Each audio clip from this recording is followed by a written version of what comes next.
Update 3.8 is out and has brought us 4 brand new weapons and refines for Selena, Mei, Boey, and Beruka. You can grab these new weapons if these units are 5-star rarity and it only costs SP. If you want to pick up their refined options, well, that's going to cost you 200 Divine Dew, which can be quite pricey. We have a pretty interesting set of new toys to try out, so let's talk about each one and discuss potential builds for our heroes. Selena has a new blade, and it's quite the weapon. Selena's blade is a 16 might sword that is effective against armor units. Selena has a very low base attack, and armors are some of the tankiest units in the game, so this is a very good ability to have for her. Its second effect is that at the start of combat, if foe's attack is greater than or equal to Selena's attack +3, then Selena gets +3 to all stats during combat. Basically, if the enemy has 3 or more attack than Selena, then she gets +3 to all her stats. This is similar to Cliff's Sagittarius Tome, just that he requires a 5 attack difference and then he gets +5 to all stats. With her 25 base attack, Selena would only reach 41 attack with her new blade equipped, and if you go in a plus attack boon, that only goes up to 45. Most beefy units usually break 50 attack, so Selena shouldn't really have a problem activating her weapon, at least in modes like Arena. Now if you pick the special upgrade for Selena's blade, then it also deals +10 damage when her special triggers. Selena essentially has an Armor Slayer combined with a Wo Dao, and she can also get some extra stats when fighting stronger enemies. She really appreciates any extra damage, so the Wo Dao effect is very nice to have. For the most part, Selena's main drawbacks are her pitiful base attack and her kinda low HP. However, she has a pretty solid 35 speed plus 32 defense and 28 res is pretty surprising to see on a sword unit. With that extra +3 to those stats, Selena ends up in a nice spot and will easily be able to run defensive setups should you want. Since we have that Wo Dao effect tacked on, any special cooldown reduction will also be great to have. With the armor slaying effect, Selena also gets some free damage against a very common unit type, so all in all, this is a very neat weapon. First off, thanks to Selena's good speed and balanced defense and res stats, she will have so many different build options available. You can try things like Distant Counter, Fortress Defense and Res, Wrath for doubling up on the Wo Dao effect. Brazens would be good because they don't apply to the attack stat check. Desperation and Flashing Blade builds are there if you want to go the speed route. Lots and lots of options we won't have time to cover. I do want to talk about no follow-up for Selena, since with her armor slaying effect, she needs something to deal with Bold Fighter, Vengeful Fighter, and then Wary Fighter.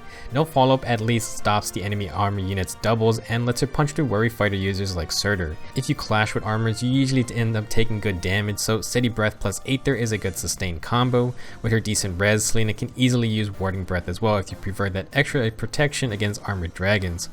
For this type of brawling setup, Attack Smoke is great because in case Selena wants to initiate herself, she may end up in a vulnerable position and the attack debuff can come in clutch for the enemy phase.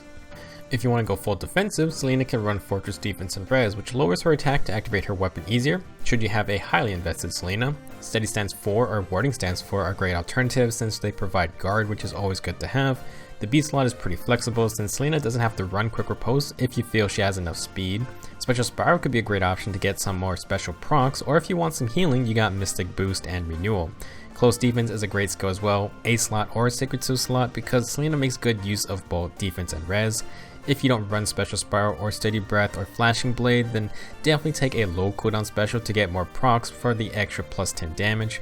Silthus' Times Pulse also throws a new wrench into the mix should you want to spam more specials.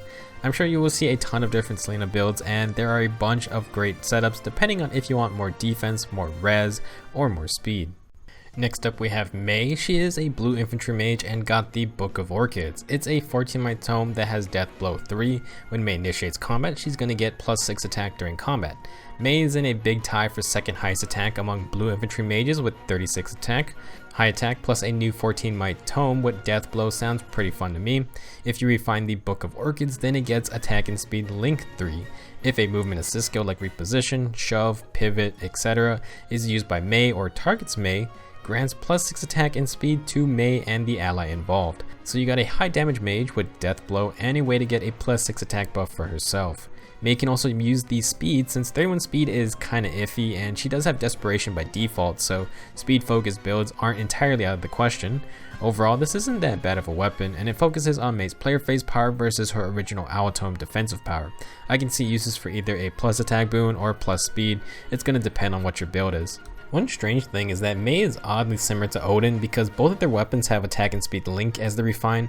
Odin has unique blade tome, so the extra buffs are very worthwhile for him. Generally, a blade tome can easily pump out more damage than just an extra +6 attack from Death Blow 3, but Odin has 14 less base attack than Mei, with 22 attack versus Mei's 36. That is a big difference, and even with the full buffs, Odin isn't doing extremely more damage than Mei. If you consider a full +6 buffed Odin, that gets him basically 30 extra damage with the Blade Tome. Mei has a 14 damage head start, gets +6 attack from Death Blow, and then she gets her own +6 attack buff from the attack and speed link, so that would get her 26 extra damage. Odin heavily relies on field buffs to do meaningful damage, while Mei will do substantially more should Odin have problems applying his buffs. I mean, one dull ranged effect and Odin's damage drops like a rock. It should be noted that Odin is better suited for defense, and as such he can be pretty fun to use anyway. For builds, things aren't that complicated. If you prefer a faster Mei, say with a plus speed boon, she can definitely try to make use of her natural desperation. Add Fury 3 for consistency, Brazen Attack and Speed for that huge +7 boost, and then Attack and Speed Link is also available should Mei need even more firepower. Mei isn't the fastest blue mage out there, but with Brazen Attack and Speed in the mix as a sacred seal, pretty much anyone with middling speed can run Desperation. You can also use things like Swift Sparrow, including its tier 3 version, but Mei is pretty much a glass cannon, so having Fury lower her health for her is going to be a bit more reliable. Now for what I suspect many players would do, Mei is another exceptional Special Spiral abuser. Pretty similar idea to someone like Selena. If you want to run Glimmer, then Special Spiral always recharges it. For Glimmer builds, you can just use Death Blow or stuffs like Sturdy Impact, but if you want to go for the AoE special route, then instead you take Life and Death. The flat stat boost it gives increases the AoE special's damage. AoE special Spiral builds also require Heavy Blade to recharge. Since Book of Orchid has Death Blow, Mei might deal more total damage than Ophelia with the same setup, but Ophelia doesn't need to run Heavy Blade and can instead opt for Hardy Bearing to counter Vantage, which is a weakness of the AoE specials. Mei would also have to work on charging the AoE special first, while Ophelia can easily have it from the get-go.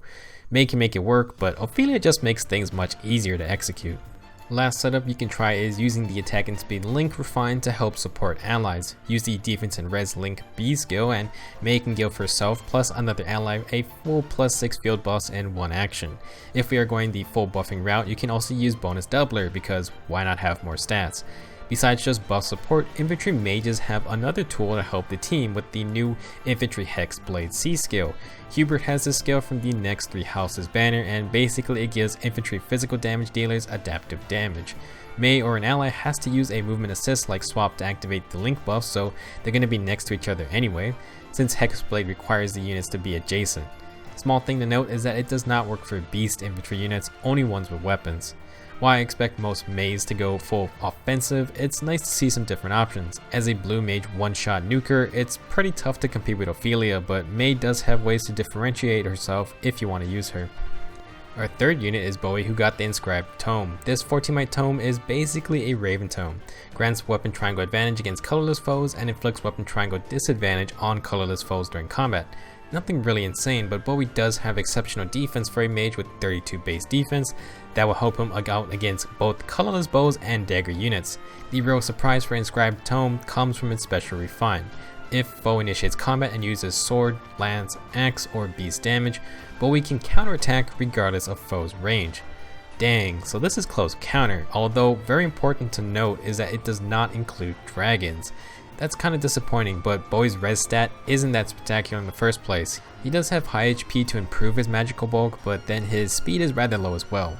27 base speed is not amazing by any means, and without some help, Boey is going to get doubled a lot. For the most part, Inscribed Tome is totally catering toward Boey's decent physical bulk for a mage. Having free close counter gives him the chance to use a stat boosting A skill, which many close counter units really need. If you use Inscribed Tome, you are basically committing toward a more defense heavy build where his normal Owl Tome can give him extra speed or res. The Raven Tome effect can be nice, but we are starting to get more and more colored daggers and bows, not to mention there are only 3 colorless beast units.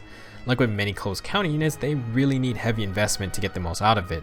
Year 1 range units just lose out on a lot of base stats, and it's tough to compete with melee units who run distant counter. For Boey to feel really good, you're probably gonna most likely need to help him out with merges, summoner support, dragon flowers, and whatever else you can feed him. Still, getting to mess around with a close counter mage can be fun, and there is an easy budget skill for those not looking to go all in on a Boey. With a Raven Tome with close counter built in, that's just asking to be paired with Triangle Adept. This trio of skills turns Boey into a colorless and blue counter, although he's gonna get slaughtered by red units. While Boey was a fine user of this setup beforehand, he could never counterattack melee units. Now he can, and Boey gets to boost his damage thanks to Triangle Adept. For almost every Boey build, he will probably end up using Quick Riposte. If you have a heavily invested one, maybe a plus speed boon, then of course there are other options as well. For seals, since we are focusing on just physical damage, the Steady Stance seal is perfect. It grants extra defense versus ranged and melee threats, both which Boey can now tackle. If you aren't a fan of Triangle Adept or have a Boey who can reach absurd levels of defense, then there are other defensive abilities like bond skills. You can grab extra defense, attack, and maybe speed too if you want. These stance abilities are also perfectly fine as well and don't require extra ally assistance but are purely enemy phase. With bond skills, you at least have the chance to activate them on the player phase, although it's going to be harder to pull off. Finally, Boey can get a huge defensive boost if he has the Steady Stance 4A skill. Not only is it an extra plus 8 defense, but it comes with the guard effect, which can be extremely good to have. If you don't increase Boey's speed, he's going to get doubled often, and that means more chances for specials to activate. Units strong in defense generally can be only dented by specials, so having guard to stop that is a huge boon.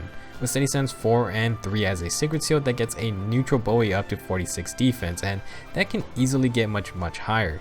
Assuming Boey gets doubled, he can also just use Bonfire for damage, and that is a hefty chunk of extra damage. Overall, Boey got a pretty cool niche, and while it can be fun to tank all day, he does have a clear weakness to magic. This is not the weapon for Boey if you want him to fight mages, and he gets messed up by dragons anyway. I think this is a neat weapon, and Boey will become an absolute annoyance for physical damage melee units who have low resistance. Last but not least, we have Beruka, who got her own special axe. If you want another green tank, we've got another great one right here. BERUKA'S axe is a 14 might slaying axe, so she gets Accelerate Special Trigger. This is a very good ability since Beruka loves her specials for dealing damage. If you pick up the Special Refine, and you definitely want to, at the start of combat, if Beruka has more than 50% HP, she inflicts -4 attack on the foe during combat, and inflicts special cooldown charge -1 on foe per attack. Well dang, this is an amazing tank weapon. As long as Beruka is healthy, the enemy gets weaker and she applies guard to them. This weapon basically combines a slaying axe with the Hack-O-Lantern axe, and both were great weapons for Beruka. The added -4 attack debuff is just a cherry on top. If you look at Beruka's stats, she is very well off as a tank. Like Boey, she has amazing defense for her class and really high HP. However, Beruka drops even more speed to get more defensive stats, and 22 res isn't the worst ever. I really like this weapon because, again, guard is darn good these days, and Beruka can definitely stay above 50% HP by focusing on stacking defense. Having the Accelerate Special Trigger helps her get faster specials, and she can instead go for 1 round Ignis procs, which Boey cannot do. The -4 attack debuff this weapon inflicts is also great since it helps Beruka's physical and magical bulk. This is about as amazing as it gets when it comes to tank weapons. For builds, since this weapon offers so much, I think it's fine to run distant counter, and I ult shield if you want. Maybe you need a counter to bows in a flyer team, this will definitely get the job done. The attack debuff from Beruka's axe acts like extra stats, plus with some res buffs, she can even take on some mages. Like Boey, if you want 1 round KO potential, then Quick Riposte is basically a must on any build since Beruka is super slow. Now, instead of worrying about countering ranged units, Beruka is just a monster melee wall. She can take double close defense skills because she loves both the extra defense and extra resistance. 22 base res plus 12 from the close defense skills and the -4 attack debuff on the enemy really add up, and Beruka can hold her own against dragons now.